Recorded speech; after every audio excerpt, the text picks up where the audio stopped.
Paz do Senhor, irmãos, tudo bom? É um prazer poder estar aqui falando com os irmãos. Quis gravar esse vídeo para que os irmãos pudessem me ver. Eu acho que nesse momento, onde a gente está isolado, tem coisa que a gente passa a dar mais valor, né? Como olhar as pessoas, ouvir a voz das pessoas. Enfim, eu vou ser breve aqui, o irmão Rubens me chamou e eu estava lendo aqui, a gente está na época de Páscoa, hoje é sexta-feira de Páscoa, né? Eu estava lendo aqui Êxodo 12, capítulo 12, onde ele fala da instituição da Páscoa. O verso 9, ele fala assim: não comereis do animal nada cru, nem cozido em água, porém assado ao fogo, a cabeça, as pernas e a frissura. Nada deixareis dele até pela manhã, o que porém ficar até pela manhã, queimá-lo-eis.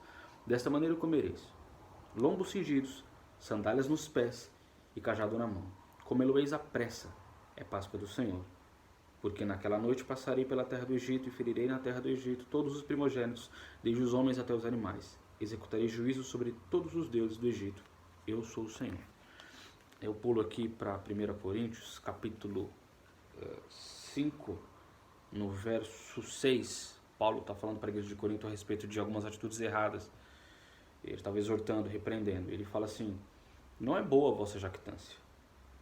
Não sabeis que um pouco de fermento leveda toda a massa?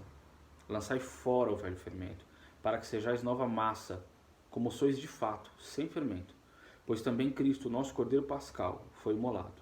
Por isso celebramos a festa, não com o velho fermento, nem com o fermento da maldade e da malícia, e sim com os asmos da sinceridade e da verdade. Irmãos, em tempos de coronavírus, né, de pandemia, de disseminação de vírus, a gente ouve falar muita coisa e tem certeza de muito poucas coisas, né?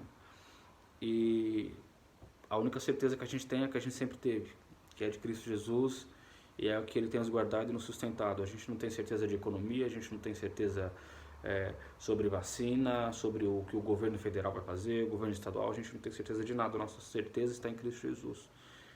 E eu estava pensando que a pandemia original, se a gente pode dizer assim, é o pecado, né? O pecado foi o primeiro coronavírus que existiu, o primeiro vírus que se disseminou lá desde Adão e que vem passando de geração em geração para todo homem. Ele não escolhe raça, ele não escolhe cor, idade, ele afeta a todos antes mesmo do seu nascimento, como diz o salmista. E estava pensando que a celebração da Páscoa é em direção à disseminação desse vírus que é o pecado. O celebrar da Páscoa para a gente não acontece como acontecia com o povo de Israel antigamente. A gente não segue os mesmos rituais que eles, né?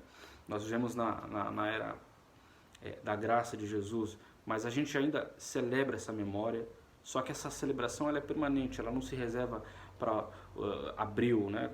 Para a Semana Santa, para a Sexta-feira Santa, para o comer do peixe. A gente celebra ela dia a dia e mês a mês, quando a gente se reúne na ceia do Senhor. Toda vez que a gente se encontra para celebrar a ceia do Senhor Jesus Cristo, a gente está lembrando a morte dele e dando glórias pela sua ressurreição, porque ela significa a nossa purificação, a purificação dos nossos pecados. Então a primeira coisa é que a Páscoa ela é permanente. Hoje a gente vai ouvir muita coisa, muitos posts de gente cristã, não cristã, hoje, amanhã, no domingo, a respeito da Páscoa. Mas a nossa Páscoa é diferente da deles, é uma Páscoa que acontece todos os dias e especificamente todos os meses, quando a gente se reúne na ceia do Senhor. E eu estava vendo aqui, eu achei muito interessante quando Deus fala para Moisés assim, lá em Êxodo, né? Desta maneira vocês vão comer: lombos cingidos, sandálias nos pés e cajado na mão. Comê-lo-eis à pressa, é Páscoa do Senhor. Deus está dizendo assim: olha, vocês vão comer vestidos. Põe o tênis, põe a camisa, põe o vestido, mulher, pega a chave do carro e vão comer. Eles estavam comendo como que prontos para partir. Eu imagino que alegria. Isso aqui foi antes da última praga, né? A 10ª praga. Eu imagino a expectativa de você comer sabendo que você é a refeição da liberdade. É a refeição que logo após ela eles iam sair do deserto em direção à liberdade. A Páscoa, o nosso celebrar de Páscoa é uma memória que a gente precisa ter, que nós estamos indo, a morte de Jesus Cristo significa para a gente um ir em direção à liberdade, porque nós éramos escravizados, não como o povo de Israel lá no Egito, mas nós éramos escravizados pelo pecado. O pecado era o que nos escravizava, era o pecado do nosso faraó. E lembrar da ressurreição e da morte de Jesus Cristo é lembrar que nós fomos libertos disso para caminhar, para ter uma vida que caminha em direção à liberdade, ou seja, a gente não vive mais sob o jugo do pecado. A Páscoa também, além de ser um eterno estar pronto para partir em direção a essa liberdade do pecado, com os lombos cingidos, com as sandálias nos pés, com o cajado na mão, a palavra de Deus diz aqui em 1 Coríntios 5:7, lançai fora o velho fermento, para que sejais nova massa, como sois de fato sem fermento. Pois também Cristo, nosso Cordeiro Pascal, foi imolado. Por isso celebramos a festa não com o velho fermento, nem com o fermento da maldade e da malícia, e sim com os asmos da sinceridade e da verdade. O fermento ele era tipicamente usado como símbolo de pecado, né? Então, quando a gente celebra a Páscoa, como o povo de Israel, pronto para saber que a gente está sendo livre, Paulo vem reafirmar aqui que a nossa Páscoa, longe de ritos, é uma Páscoa onde a gente deve celebrar o novo homem, não o velho homem. É lançando fora o velho fermento, as velhas práticas, os velhos vícios, os velhos pecados que nós temos escondido de Deus. E que a gente pensa que está tudo bem, a gente escolhe qual pecado a gente age como se fosse pecado e quais a gente age como se estivesse tudo bem. Então, hoje é um tempo da gente pensar quais são as velhas práticas que eu carrego comigo. Os velhos pecados, aquele orgulho, os velhos vícios. Quais são os resquícios do velho homem que ainda existe dentro de mim que eu preciso deixar fora, né?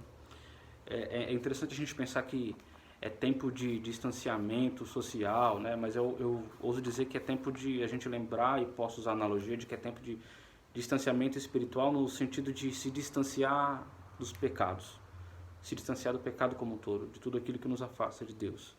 Que a gente possa, irmãos, celebrar a ressurreição de Cristo sempre. Não só hoje, mas todos os dias, em todas as ceias, com sinceridade e com pureza de vida, meus irmãos. Um abraço, que vocês fiquem com Deus, e um beijo aqui de mim, do Benjamin, da minha esposa, do Bruno, para os irmãos. Fiquem com Deus e desculpa o vídeo um pouquinho longo. Tchau, irmãos.